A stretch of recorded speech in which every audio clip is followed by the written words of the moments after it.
कमजोरी के साथ 18,890 पर निफ्टी है इस समय और बैंक निफ्टी 500 पॉइंट गिर के 42,338 और मिड कैप के तो 850 पॉइंट 2.25%। सबसे ज़्यादा दबाव वहीं पे है, 37,700 पर बैंक मिड कैप इंडेक्स है। और घटने और बढ़ने वालों का जो आंकड़ा है वो हर एक बढ़ने वाले शेयर के सामने 12 से ज़्यादा कमज़ोर शेयर है। देखिए 216 बढ़ने वाले और 2700 गिरने वाले, तो लगभग 1:13 का आंकड़ा बन रहा है जो कि बेहद वीक माना जाएगा। और बहुत सारे सेक्टोरल इंडेक्स हैं, स्टॉक्स हैं जहाँ पे वीकनेस है और जिनके रिजल्ट बहुत अच्छे आ रहे हैं, बहुत ही अच्छे रिजल्ट अगर आपके आए तो मार्केट सस्टेन कराता है। लेटेस्ट एग्जांपल एक्सिस बैंक है, 7 रुपये ऊपर है केवल। अच्छे नतीजों में आप सस्टेन कर रहे हैं, कमज़ोर नतीजे आएंगे तो हो जाएगी धुलाई। उदाहरण है जुबिलेंट फूडवर्क्स, अच्छी खासी पिटाई वहाँ पे देखने को मिल रही है। तो ये इस समय बाजार का तस्वीर है, मूड है। हालांकि ये समय भी बीत जाएगा, ऐसा नहीं कि ऐसा ही हमेशा रहता है। इससे बहुत घबराने, चिंता करने, पैनिक करने की ज़रूरत नहीं है।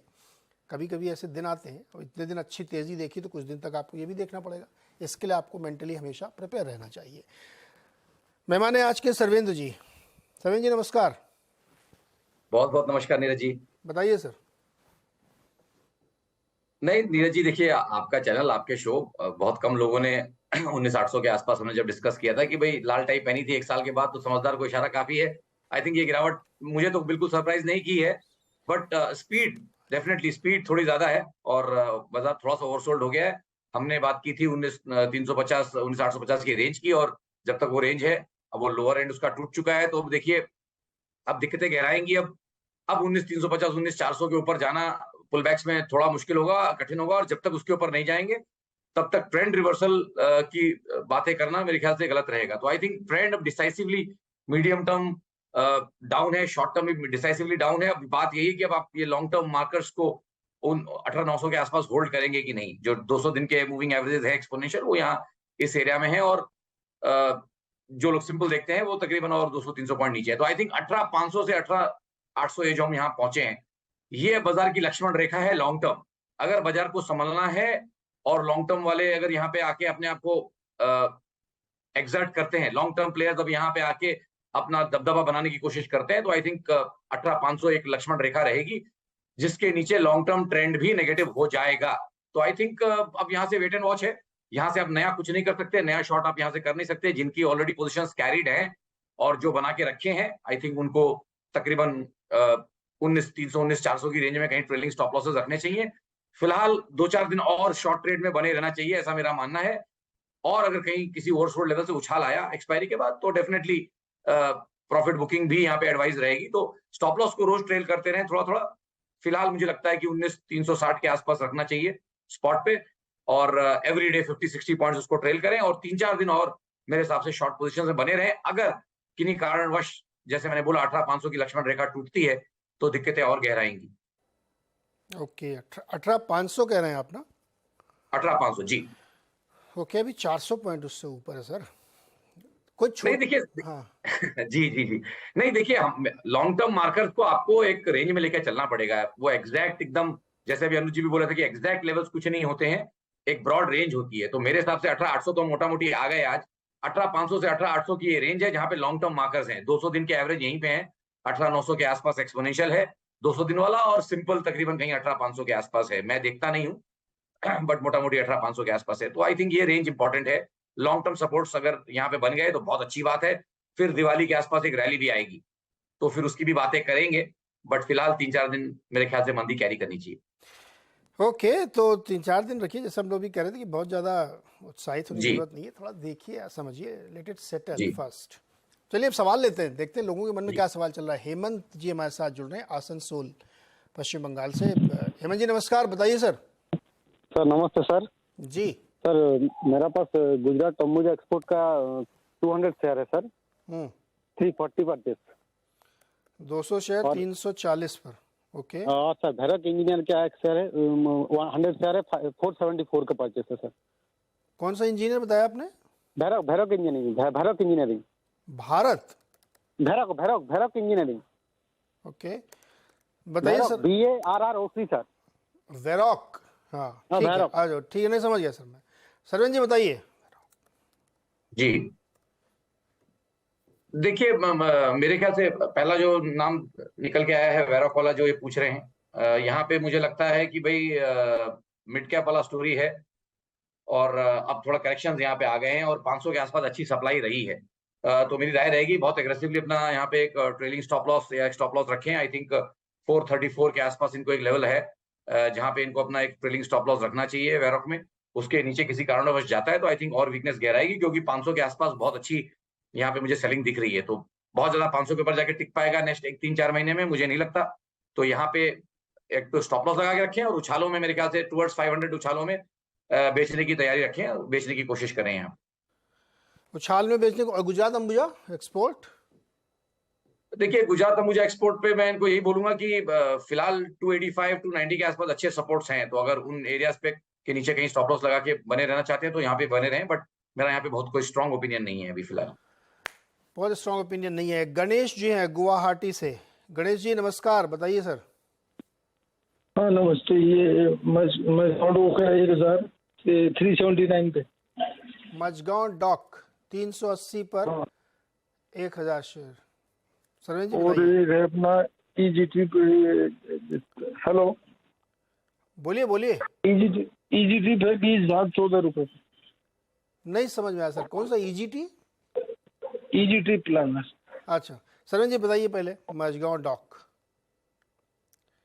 देखिए डेटा यहाँ थोड़ा लॉन्ग टर्म में अगर जाऊं तो डेटा थोड़ा कम है, बट ये भी एक बहुत फेवरेट स्टॉक रहा है, कंसेंसस बाय रहा है ये, और अब यहाँ पे थोड़ा डिसअपॉइंटमेंट मेरे हिसाब से रहेगा। तो यहाँ पे भी मेरी राय है कि उछालों में निकलने की राय है। मुझे नहीं लगता कि बहुत ज्यादा अब ये स्टॉक 2021 के ऊपर जाके टिक पाएगा, तो टुवर्ड्स 2000 पुल बैक में बेचने की राय है। और इन द मीन टाइम अगर होल्ड करना चाहते हैं, बाउंस के लिए वेट करना चाहते हैं, तो I think in the mean time 1740 पे एक मैज़गान डॉक्स में स्टॉप लॉस भी इनको लगा के रखना चाहिए। क्या अभी इसने एक महीने भर पहले कितना 2300-2400 रुपए का हाई मारा है ना सरवेन जी? जी जी जी। और अभी चल रहा है 1700 में। 500 रुपए उसने उसे निकाल दिए। लगातार ये बात इस शो में, इस चैनल में, यूट्यूब वाले में, सब में मैं यही कह रहा था कि जहाँ पे मल्टीपल टाइम्स स्टॉक बढ़ चुका है, प्लीज प्रॉफिट बुक करिए वहां पे। अब 500 रुपए नीचे है यहाँ पे, अभी क्या करना? स्टॉप लॉस कहाँ पे लगाएंगे? स्टॉप लॉस तो मैंने जैसे बोला 1740 पे फिलहाल लगा के रखें। मुझे यहाँ पे उम्मीद है कि थोड़ा ओवरसोल्ड है, तो एक बाउंस इनको शायद मिल जाए टुवर्ड्स मे बी 1900, 1880, 1900, या थोड़ा सा उछाल और आया तो 1950 तक। 2000 के ऊपर जाके टिक पाएगा ऐसा फिलहाल नहीं लग रहा। तो विद इन 1850 टू 1950 की रेंज में कहीं पे ये निकल जाए इसमें से। ओके, मजगांव डॉक पे ये राय। गणेश जी ध्यान रखिएगा इस पे, ऐसे ही करिए जैसे भी बताया जा रहा है। स्टॉप लॉस जरूर लगाया करिए। मुंबई से अक्षय जी हमारे साथ जुड़ रहे हैं। अक्षय जी नमस्कार, बताइए सर। जी नमस्कार सर, मेरे पास अशोक लीलैंड के 1000 शेयर्स है एट द रेट ऑफ 174.80। तो एक महीने का मतलब दिवाली तक का व्यू है मेरा, वो होल्ड करना चाहिए या फिर सेल कर दूं? 174.80 पे 1000 शेयर अशोक लीलैंड के लिए हैं आपने जी। और आपका व्यू है दिवाली तक, तो एक महीने से भी कम है सर। जी जी जी। कब लिया था आपने ये सर अभी ये कुछ एक हफ्ते पहले लिया था मैंने, जब वो 168 से वापस से रिबाउंड किया था, 180 तक चला गया था, तभी लिया था उसके बीच में। स्टॉप लॉस नहीं लगाया? जी नहीं लगाया था सर। क्यों, भूल गए या लगाया नहीं? नहीं एक्चुअली सर इसमें मतलब बाकी मिड कैप तो अच्छा खासा गिर रहे थे, ये उतना मतलब थोड़ा स्टेबिलिटी दिखा रहा था, तो शायद से रिबाउंड मिले वो हिसाब से रखा हुआ है। अच्छे बाबू, जब भी ट्रेडिंग का बेट लोगे, स्टॉप लॉस लगाओगे, हमको आपको अच्छा लगने से थोड़ी मार्केट को फर्क पड़ता है। रुकिए, अच्छा भैया सैलन जी, सरवेन जी बताइए। 174.80 पे लिया है, 166.40 पे चल रहा है। ट्रेडिंग कॉल थी, स्टॉप लॉस नहीं लगाया, भूल गए, अब क्या करें? नहीं, मेरे हिसाब से तो ट्रेड खराब हो चुका है ऑलरेडी, तो बिल्कुल इसमें से नेक्स्ट 1-2-3 दिन में निकलने की ही कोशिश करें। उछाल आ गया तो बहुत अच्छी बात है, नहीं आया तो भी आई थिंक इनको यहाँ से जो लंबे अवधि के इसके एवरेजेस जो है एक्सपोनेंशियल 200 दिन वाले, वो आई थिंक तकरीबन 165 के आसपास, 164 के आसपास चल रहे हैं। तो आई थिंक 163.40 का स्टॉप लॉस इनके पास यहाँ से भी रहना चाहिए। इन द मीन टाइम जब ये एक बाउंस का वेट कर रहे हैं, तो आइदर बाउंस आएगा पहले या 163.40 ट्रिगर होगा, दोनों केस में इनको निकलना है। तो भाई अक्षय जी आपने सुन लिया होगा मेरे ख्याल में। जी जी, ध्यान रखिएगा आगे से, ट्रेडिंग कॉल लें, स्टॉप लॉस जरूर लगाएं। राजेश कुलकर्णी जी हमारे साथ जुड़ रहे हैं पुणे से। राजेश जी नमस्कार सर। नमस्कार सर। नमस्कार सर। सर मेरे पास रेन के स्टॉक है 185 के भाव पे लिए थे 150 क्वांटिटी, और विप्रो है 70 क्वांटिटी है 517 के भाव पे लिए थे, और मेरा व्यू लॉन्ग टर्म के लिए है, कम से कम मैं 10 साल होल्ड करना चाहता हूँ इसमें। ओके, दोनों में ना? हाँ, दोनों में। सर्वेन जी, समय की पाबंदी खत्म, आप बताइए विप्रो और रेन इंडस्ट्रीज में क्या करें? देखिए, जब समय की पाबंदी नहीं है तो आई थिंक यहाँ पे इनके लिए थॉट तो यही रहेगा कि भाई बने रहना चाहते हैं तो यहाँ दोनों में बने रहें, दोनों ही जिस तरह का टाइम फ्रेम है। आई थिंक यहाँ पे मैं रेन के लिए इनको बोलूं कि भाई काफी अंडर परफॉर्म करने के बाद जो ग्रीन शूट्स हम बोलते हैं कि पहले ग्रीन शूट बनने की कोशिश हो रही है, आई थिंक 125 130 के एरिया में बहुत अच्छे सपोर्ट्स बन गए हैं, और इनका दायरा बड़ा लंबा है, तो आई थिंक इनको यहाँ पे बने रहने चाहिए। पैटर्न्स फिलहाल तो अच्छे बन रहे हैं, बट अगर किसी कारण से 125 के नीचे जाता है तो इनको दोबारा राय लेनी पड़ेगी, फोन कर सकते हैं उस समय। बट फिलहाल जितना दायरा बताया है, जितने इनके पास कंफर्ट लेवल है, तो मेरे ख्याल से रेन इंडस्ट्रीज में ट्रेड में बने रहें। विप्रो के केस में भी मेरे ख्याल से ट्रेड में बने रहे, बट यहाँ तो मेरी ये राय रहेगी कि अगर आईटी में ही बने रहना है तो ये थोड़ा सा बहुत लो बीटा हो गया है, थोड़ा कम चलता है, तो आई थिंक कहीं एक अच्छा स्विच आइदर इन्फोसिस और टीसीएस में लेने की कोशिश करें राइट टाइम पे, तो I think may be out performance में थोड़े पैसे ज्यादा बन जाएंगे।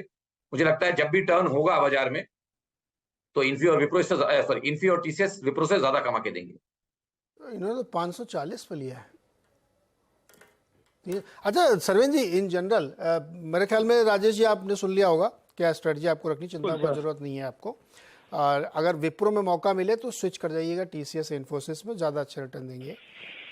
Okay sir. अब एक जनरल सवाल है मेरे, जैसे लोग कहते हैं कि 10 साल 15 साल के लिए आप स्टॉक लीजिए, आप क्यों रोज रोज देखते हैं 12-14% का रिटर्न बनेगा ही सालाना, CAGR, ये सब जोड़ जोड़ के बहुत सारी चीज़ें सिखा दी जाती हैं, तो फिर क्या फ़र्क पड़ता है उसमें 540 वाला 300 या 250 हो जाए, जब हमको 15 साल ही रुकना है? Does it really matter? नहीं, इट रियली मैटर्स, बहुत मैटर करेगा कि आप 500 वाली चीज 250 तक पकड़ के बैठे हैं, तो अगर आप एक शेयर 500 वाला पकड़ के बैठे हैं 250 तक, और अगर आप उसको किसी कारण से बेच पाते तो आपको नीचे में 2 शेयर मिलते हैं, तो आपका पोर्टफोलियो डबल हो जाता। देखिए, मैं चैनल पे बोलते रहता हूँ, फिर से रिपीट करूंगा, सेंसेक्स के 40-44 साल की हिस्ट्री में, जो भी 44 साल की हिस्ट्री है, उसमें 11 करेक्शन आए हैं, जो तकरीबन एवरेज 30% इंडेक्स करेक्शन है। तो हर 3.5-4 साल में एक 30% का करेक्शन एवरेज, कभी ज्यादा कभी थोड़ा कम, इंडेक्स में आता ही है। तो मैं हमेशा ये बोलता हूं कि ठीक है, मैं भी कहता हूं कि हर महीने हर 2 महीने पे मत देखिए, बट हर 3, 3.5-4 साल में एक बार पोर्टफोलियो को रीबैलेंस करिए, उसको देखिए, थोड़ा प्रॉफिट बुक करने की कोशिश करिए। क्यों?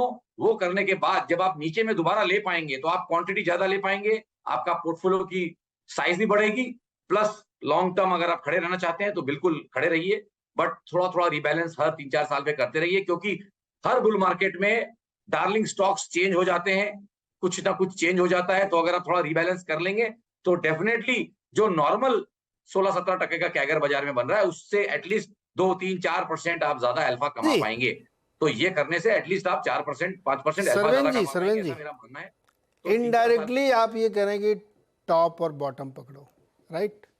नहीं, मैं टॉप बॉटम पकड़ने को सर बोल ही नहीं रहा हूँ। हाँ। मैं कह रहा हूँ इंडेक्स 30-35% गिरता है, अगर आप उसमें से हर बार 15% भी स्कैल्पिंग कर पाए, बेच के आप नीचे ले पाए, तो आपके बहुत बेहतर रिटर्न बनेंगे, 3-4% का आपका एक्स्ट्रा अल्फा बनेगा। प्लस जैसे कि अब नाम नहीं लेना चाहिए, बट जैसे कि मान लीजिए just for the case of example, Jaiprakash industries 2008 के बुल मार्केट में चला, उसके बाद चला ही नहीं। अगर आपके पास वो आज तक पड़ा है लॉन्ग टर्म सोच के, तो वो तो 5 रुपए 10 रुपए का भाव हो गया उसका। अगर आप उसको बेच पाए होते और कुछ और में स्विच किए होते नए फ्लेवर में, तो 2008 की बुल मार्केट का फ्लेवर अलग था, 13, 14, 15 की बुल मार्केट का फ्लेवर अलग था, 17, 18 का फ्लेवर अलग था, और ये कोविड के बाद का फ्लेवर अलग था। तो हर बुल मार्केट का फ्लेवर चेंज होता है। अगर आप राइट फ्लेवर में रहेंगे तो आप उन स्टॉक से भी निकल पाएंगे जो बाद में कहीं अंडर परफॉर्म कर रहे हैं या उनके अंडर परफॉर्मेंस की क्षमता है, तो आप बहुत बढ़िया एक 3-4% का 5% का अल्फा आराम से जनरेट कर पाएंगे।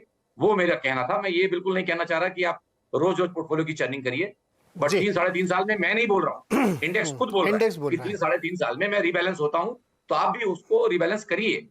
जी, तो इस तरह से अपने पोर्टफोलियो से बेटर रिटर्न निकालने की कोशिश आप कर सकते हैं, और ये इतना मुश्किल भी नहीं है, कर सकते हैं आप। बिल्कुल मुश्किल नहीं है, खाली थोड़ा सा दिमाग लगाने की जरूरत है। अब ये भी अभी इस पर ज्यादा आगे नहीं जाएंगे, तो हम लोग उस डिबेट पहुंचेंगे। वो हमारा एक बहुत ही लॉन्ग पेंडिंग शो है जो मुझे करना है कि you can time the market question mark, मुझे नहीं पता, मैं पूछूंगा जन लोगों से, कभी करते हैं इस शो को भी। फिलहाल एक छोटा सा ब्रेक लेना, लौट के तुरंत आते हैं, फिर और लेते हैं सवाल।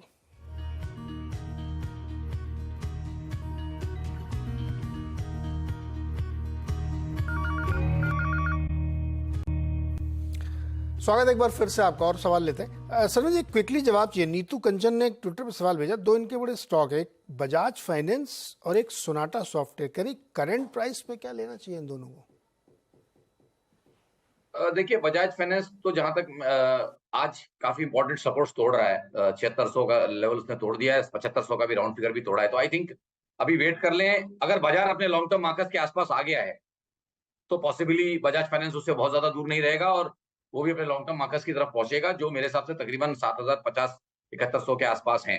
तो अगर इनको लॉन्ग टर्म की खरीदारी करनी है तो उन एरियाज पे ध्यान रखें, और ये भी मान के चलें किन्हीं कारणवश अगर 7000 टूटता है, लॉन्ग टर्म मार्केट टूटते हैं, जैसे हमने बाजार की भी बात की, तो वीकनेस थोड़ी और गहरा सकती है। तो जब तक कहीं एक दो दिन स्टेबिलिटी नहीं आ जाए, जैसे हम शो के स्टार्ट में बात कर रहे थे, तब तक नई खरीदारी के लिए मेरे हिसाब से वेट कर लेने में कोई हर्जा नहीं है। बाजार को एक दो दिन स्टेबल होने दें, ग्लोबल क्यूज को एक दो दिन स्टेबल होने दें, उसके बाद मेरे हिसाब से थोड़ा यहाँ पे हाथ डालें। और सोनाटा सॉफ्टवेयर? सोनाटा तो बहुत मेरा फेवरेट नहीं है, तो सोनाटा में तो मैं इनको बहुत एग्रेसिव राय नहीं दे पाऊंगा। आई थिंक जैसे मैंने बोला आईटी में मेरे पास बहुत क्वालिटी स्टॉक्स और हैं जहां मैं जैसे मैंने बोला इन्फी, टीसीएस, ये सब अगर आपको देखना है तो आप इन पे नजर रखिए। आई थिंक यहाँ मैं अवॉइड करना चाहूंगा। जी, अगला सवाल है कमलेश पवार का, वडोदरा से। कमलेश जी नमस्कार। नमस्कार। बताओ जी सर। मेरे दो सवाल है। एक मेरा एनबीसीसी का 700 शेयर है मेरे पास, @49 का बाय है, और एक है टेक सॉल्यूशन का 800 शेयर है, 36 का बाय है। सरवीन जी क्या किया जाए एनबीसीसी में? देखिए वही जो बोलते आ रहा हूँ शो पे कि भाई थोड़ा डार्लिंग स्टॉक है, तो इसलिए अंडर परफॉर्मेंस रही थी। अब वो ग्रीन शूट्स कहीं दिख रहे थे, बट अभी लास्ट शो में कहीं हमने जब बात की तो यही बात की कि भाई अब 70-72 के आसपास हर्डल्स रहेंगे, तो 70-72 के ऊपर जब नहीं जाता तब तक नई चाल इसमें आने की जो गुंजाइश है वो थोड़ी कम है। फिलहाल लग तो रहा है कि पीछे तो एक बेस बना चुका है, तो अब ये तो बात हो गई कि 30-35 वाले लेवल्स बड़े अच्छे हो गए, उनके बहुत नीचे अब यूजुअली जाना नहीं चाहिए। बट मुझे लगता है कि 48-50 ये करेक्शंस में नीचे के लेवल 48-50 के आसपास आएंगे इसमें। तो फिलहाल मेरे ख्याल से अगर ट्रेड कर पाए, यहाँ बेच के नीचे ले पाए तो भी इनके लिए बेहतर रहेगा, या ट्रेड में बने रहे तो फिर इनको ये मान के चलना है कि भाई 48 से 50 तक के रिस्क में इनको तकलीफ नहीं होगी और ये इसको झेल पाएंगे। और दूसरा का कोई टेक सॉल्यूशंस है? देखिए मैं ये सब स्टॉक्स तो हमेशा अवॉइड करता हूं, मैं तो इनको अवॉइड करना चाहूंगा। जी चलिए अगला सवाल लेते हैं अश्विनी कुमार का, जो हमारे साथ गुजरात से जुड़ रहे हैं। अश्विनी जी नमस्कार, बताइए सर। मेरे बीएससी के 45 शेयर हैं, 407 रुपए, 403 रुपए के भाव से। इसमें मेरे को क्या करना है? बीएससी 403 पे, 703 रुपए के, 703 पे 45 शेयर। 45 सरवीन जी बीएससी लिमिटेड क्या करें?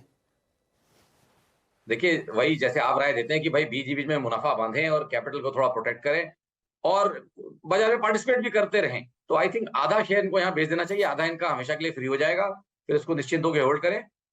और किन्हीं कारणों से उनको बीएससी में व्यूज इनके अच्छे हैं, इनका कॉन्फिडेंस लेवल वहां पे अच्छा है, तो मेरे हिसाब से जब भी करेक्शन आवे तकरीबन 1150-1200 की तरफ, तो दोबारा लेना चाहें या दोबारा कॉल करना चाहें तो कर सकते हैं, बट फिलहाल आधी क्वांटिटी इनको यहाँ पे बेचनी चाहिए, आधा इनका फ्री हो जाएगा।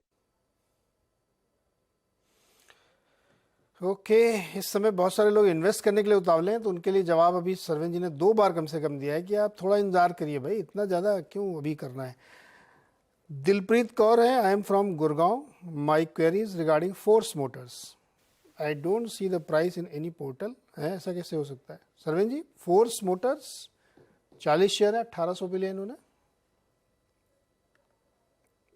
यहाँ पे देखिए थॉट यही है कि कुछ मुझे आई थिंक नीचे लोअर सर्किट में चल रहा है या नीचे जा रहा है, इतना तो मुझे भी चार्ट्स पे दिख रहा है, बहुत रेगुलर कवरेज में नहीं है, थोड़ा बीएससी स्टॉक है, बट मुझे 31 आपके ट्रिगर पे जो दिख रहा है मुझे भी वो दिख रहा है कि 3196 के कुछ भाव आ रहे हैं। हाँ। तो डेटा तो आ रहा है, आई थिंक ये कहीं गलत जगह पे देख रहे हैं शायद, बट व्यू वाइज तो देखिए काफी चला हुआ स्टॉक है, और अभी मैंने यही बोला कि बहुत चला हुआ स्टॉक है, अगर इनके पास है तो आई थिंक थोड़ा प्रॉफिट बुक करना चाहिए, आधा तो एटलीस्ट प्रॉफिट बुक करना चाहिए यहाँ। आधा प्रॉफिट बुक करना चाहिए, चल भी है स्टॉक। सुनील कुमार जी हमारे साथ दिल्ली से जुड़ रहे हैं। सुनील जी नमस्कार। नमस्कार जी। बताओ जी। हाँ जी, मैं सर्वेंद्र जी की राय से बहुत सहमत होता हूँ। मेरे 2 क्वेश्चन है। एक तो मैंने ट्रांसफार्मर रेक्टिफायर लिया हुआ है 18.5 का, 1.5 शेयर, और सूर्या रोशनी ले रखा है मैंने 300 शेयर B4 स्प्लिट 130 रुपए में। ओके सरविंद जी, क्या राय होगी आपकी? नहीं, पहले तो इनके प्यार के लिए बहुत बहुत शुक्रिया। पहला वाला इनका जो है स्टॉक लेता हूँ। आई थिंक यहाँ पे जो मुझे मोटा मोटी जो दिख रहा है थॉट यही है कि ट्रांसफार्मर रेक्टिफायर्स में कि भाई देखिए यहाँ पे मेरा मानना ये है कि 132 135 की रेंज में अच्छे सपोर्ट्स हैं। तो आई थिंक अगर ट्रेड में बने रहना है तो एटलीस्ट वो स्टॉप लॉस तो यहाँ पे जरूर लगा के रखें मेरे हिसाब से, और 1 महीना और दे दें स्टॉक को। मे बी 1 महीने में और थोड़ी क्लैरिटी आ जाएगी, बट फिलहाल के लिए वहां पे स्टॉप लॉस लगा के रखें। और सूर्या रोशनी? सूर्या में देखिए, सूर्या रोशनी में मुझे लगता है कि भाई यहाँ तो इनको थोड़ा मुनाफा बांधना चाहिए मेरे हिसाब से। यहाँ इनको थोड़ा मुनाफा बांधना चाहिए और थोड़ा वेट करना चाहिए।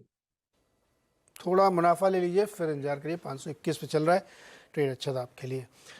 शुक्रिया सरवेन जी, बहुत बहुत हमारे साथ जुड़ने के लिए, दर्शकों की मदद करने के लिए। और बहुत बहुत धन्यवाद नीरज जी। जी, मार्केट की तस्वीर बिल्कुल वैसी ही है अभी तक जहां हम लोगों ने शो शुरू किया था, वहां से अभी तक कोई चेंज नहीं है। 250 पॉइंट की वीकनेस के साथ निफ्टी 18,890 पे ट्रेड करता हुआ दिख रहा है। काफ़ी वीक मार्केट है इस समय, इसमें कोई शक नहीं है। बता दें कि मनी कंट्रोल पर दिए गए विचार एक्सपर्ट्स के अपने निजी विचार होते हैं। वेबसाइट या मैनेजमेंट इसके लिए उत्तरदायी नहीं है। यूजर्स को मनी कंट्रोल की सलाह है कि कोई भी निवेश निर्णय लेने से पहले सर्टिफाइड एक्सपर्ट की सलाह लें।